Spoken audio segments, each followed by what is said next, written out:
What is up, Sooner Nation? Welcome back to the Sooner Surge. Before we get started with this video, hit the subscribe button, turn on your notifications so you can know when we release a video. Also, check out Fanstop, fanstop.com, where you can get great looking shirts like this, officially licensed.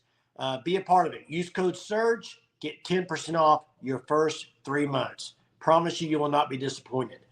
And Oklahoma tomorrow goes for the regional championship as they face Oregon again. Will it be one game? Will it be two? That's what we've got to figure out. And we're going to talk about it tonight. And I think, guys, probably the biggest thing to talk about will be who does Oklahoma go with on the mound or in the circle in game one? Hunter? I think you got to go with Kirsten Deal.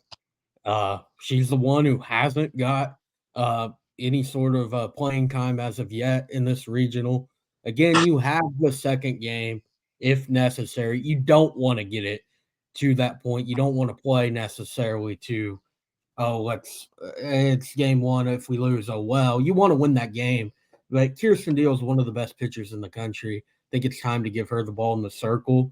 And if, say, Oregon gets to her early, maybe Kelly Maxwell. I mean, look at what she did to the Ducks yesterday. 7 innings, 1 run, elite stuff from Kelly Maxwell. Well, I'm going to throw a little surprise wrinkle here. With the way Nicole May pitched the other day, I'm just thinking that, is this something where Patty Gasso wants her to have another elite performance? Going into that super regional where her and Maxwell both are just throwing at their best? Possibly. I do kind of think it'll be Kirsten Deal, though, because we haven't seen her in a while. She's obviously been better as a starter than she is out of the pen. So if you're going to throw Deal against Oregon, you want it to be starting game one, not in relief, just based on how she's been in the past. And that also gives you then a 3-headed monster as you progress through. And listen, one thing that is up, has been up so far in the regionals, are strikeouts. The Sooner staff, a lot more strikeouts than they had in regular season. That's good. To me, that means their stuff is better. I think that's got to be what it means. I mean, you look at Maxwell, first game against Oregon, her stuff was elite. She had the drop change going. She had the rise ball going. She kept them off balance.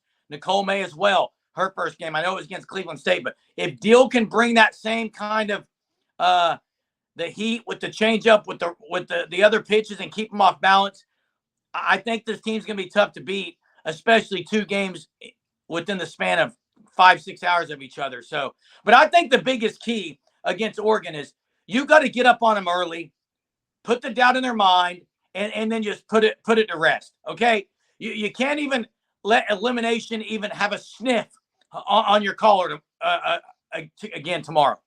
Yeah, Jeremy, I don't see any chance that Deal's not. I mean, that they would start May, just because I don't think they're going to go the whole regional without Deal getting a start. She's been too good. And another thing is, I mean, look at Maxwell. I know there's some similarities between Maxwell and Deal in the way they pitch, and they're both lefties.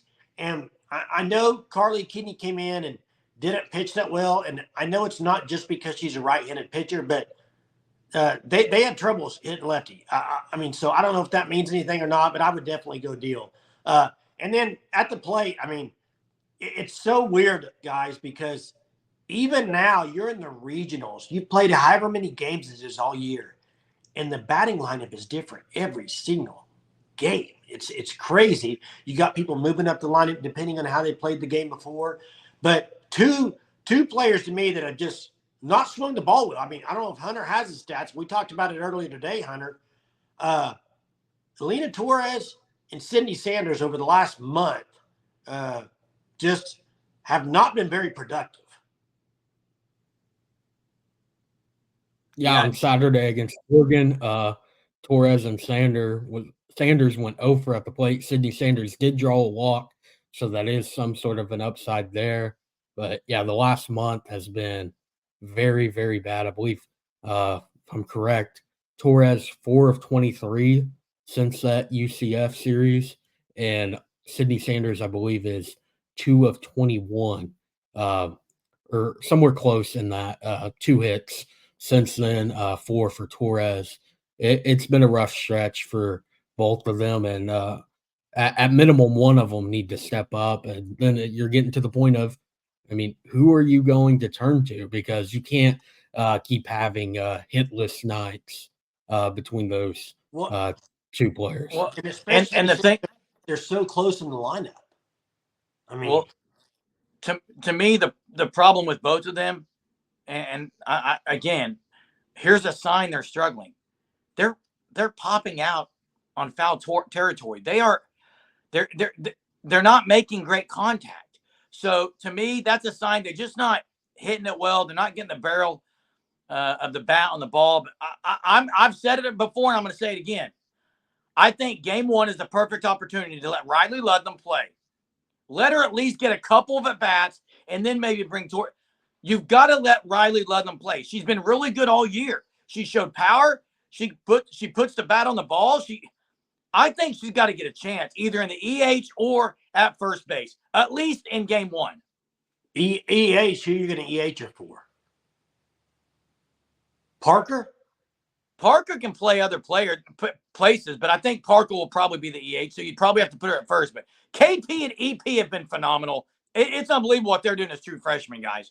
It is. I don't think they're going to pull Sanders or Torres because their defense is too valuable.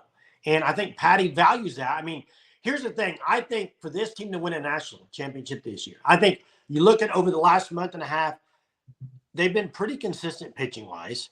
The bats have been better as of late, getting some runs. It's got to be bad, though, I still think. But I honestly think Torres or Sanders getting hot may be a difference maker of them winning a natty. I know that might be a hot take to some people, but you saw it last year. Grace Lyons and Sydney Sanders in the postseason specifically got a little bit hot, and it really won him a couple games there. So I think it's very important for them because I don't think they're coming out of the lineup. I honestly don't.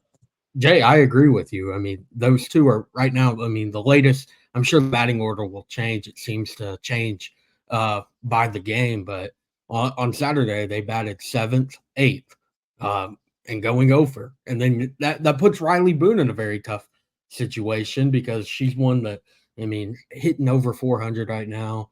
But, I mean, most of the time when she's coming to the plate, there's already 2 outs or to have those two go down in order right in front of you makes it very difficult. And back to the defense side of it, Sydney Sanders, I mean, clinched the game on Saturday with that extension on the double play to end it. That's a big time play. Alina Torres has flashed quite a bit of leather over the year at second base. Hodge can play some good defense there as well. So I really think that you need at minimum one of them to step up. And that could be the difference, like you said. And Torres, we've seen her do it before, get very hot and big time streaks. So I think she can do it. It's just a matter of doing it. Guys, will this series, will they play 2? And who's your Sooner standout? I think I think they get the first one. And my Sooner standout is, I'm going to say Kirsten Deal. I think Deal pitches a gem. The biggest question for me in this first game is who does Oregon throw? True. Morgan Scott threw 112 pitches on the day, 55 in the first game, 57 in their 8-2 win over Boston. The staff, I mean, really kept their pitch count pretty low between the two games, 125 in the first, 93 in the second. So for 2 games in one day, that's not a bad total. I do think Oklahoma gets the win, and I think it's standout-wise, it's hard to go against Tiare Jennings again. Yeah. 16 runs away right now from the 100 milestone. She has 2 in the 2 games of this regional so far. Again, Tiare Jennings had the worst slump of her career not long before the postseason, entering the Oklahoma State series at one point, 3 of 26, now starting to hit the ball like the captain does. And again, thinks that continues today in the regional. Yeah, look, one thing to make a note of, Oregon scored 16 runs in 2 games against a pretty good staff. They got 1 hit against Kelly Maxwell. Something to make a note of. I think OU's pitching has been great. I don't think it goes to. I think it's one game and done. I think it's going to be a run rule. And I'm going to go with the same standout I've said pretty much all weekend. And she's been really, really good. And that's Ella Parker. Continues to do so. And again, exciting times ahead. OU looks to wrap up as regional champions as they take on Oregon at 2 o'clock. Thanks for watching the content here. We'll catch you next time. Boomer. Sooner.